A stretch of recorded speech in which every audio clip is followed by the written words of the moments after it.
Hello everyone, আবারও একটি নতুন ভিডিও নিয়ে আমি কবিতা হাজির হয়ে পড়েছি। তাহলে চলো আজকের ব্লগটি শুরু করি। তাহলে চলো বন্ধুরা, আজকে তোমাদের সাথে শেয়ার করব কিভাবে পেঁয়াজ ছাড়া মুড়ি মাখা। হ্যাঁ বন্ধুরা, মুড়ি মাখাতে পেঁয়াজ না হলে কিন্তু জমে না। কিন্তু দেখো, চানাচুরও কিন্তু আজকে আমি দেবো না। হ্যাঁ, আজকে পেঁয়াজ আর চানাচুর ছাড়া মুড়ি মাখা। দেখো, আগের দিন রাত্রেবেলা এখানে কাবলি ছোলা, মটর আর নর্মাল যে ছোলাগুলো আছে সেগুলো আমি ভিজিয়ে রেখেছিলাম। জানো তো, এই ছোলাগুলো এমনি কাঁচা মাখাও, মানে স্যালাড বলো বা এমনি পেঁয়াজ, কাঁচা লঙ্কা, লেবুর রস দিয়ে খেতেও কিন্তু বেশ দারুণ লাগে। কিন্তু কি বলো তো, আমার মেয়ে না এই ছোলা সেদ্ধ খেতে ভীষণ ভালোবাসে। তার জন্য দেখো, আমি প্রেশার কুকারে না আলুও দিয়েছিলাম আর কাঁচা লঙ্কা সমস্ত কিছু দিয়ে প্রেশারে 4টার মতন সিটি মেরেছি। আর এখন আলুগুলোকে ছোট ছোট করে টুকরো করে নেব। আমরা বাঙালি মুড়ি চপ ছাড়া কি আর চলে? তো এই দেখো মুড়ি, সন্ধেবেলায় আমাদের মুড়ি চলবেই চলবে। আমার শ্বশুরমশাই মুড়ি খেতে ভালোবাসে, আমার বর এবং আমার মেয়েও কিন্তু মুড়ি খেতে ভীষণ ভালোবাসে। সব সময় তো আর সন্ধেবেলায় এটা সেটা বানাতে ইচ্ছেও করে না। এক এক সময় কিন্তু এরকম ছোলা সেদ্ধ, আর যেহেতু আজকে মঙ্গলবার ছিল তো সেই জন্য আমাদের নিরামিষ, তার জন্য পেঁয়াজ চানাচুর এগুলো ছাড়াই যেহেতু ছোলা সেদ্ধ এমনি খেতে বেশ দারুণ লাগে।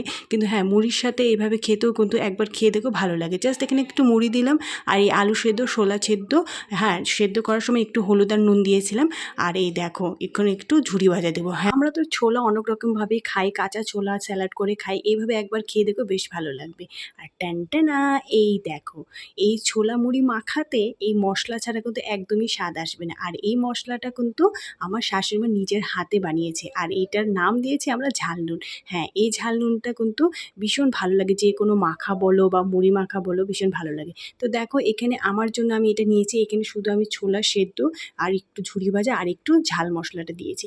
সত্যি কথা, খেতে এত ভালো লাগে না, এটা খুবই হেলদি টেস্টি। এখানে না কোনো তেল, না পেঁয়াজ, না কোনো চানাচুর, কিচ্ছু নেই, শুধু একটু ঝুরি ভাজা আছে। হ্যাঁ, ঝুরি ভাজাটা দিয়েছি মুখের স্বাদের জন্য।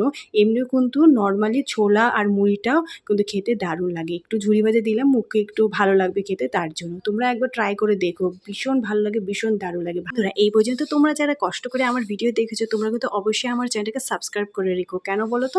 আমি কিন্তু আমার চ্যানেলে টিফিনের রেসিপি, সকালের টিফিন হোক, বাচ্চার টিফিন হোক, এইসবের রেসিপি শেয়ার করি। তার পাশাপাশি কিন্তু আমার লাইফস্টাইল ব্লগ আর তাছাড়াও কিন্তু কেকের রেসিপি আমি শেয়ার করে থাকি। অনেকদিন ধরে আমার কাছে কেকের কোনো অর্ডার নেই, কিন্তু সামনেই আছে জন্মাষ্টমী আর কেকের অর্ডারও আছে। সেই সমস্ত কিছু ভিডিও তোমাদের সামনে নিয়ে আসবো। টাটা।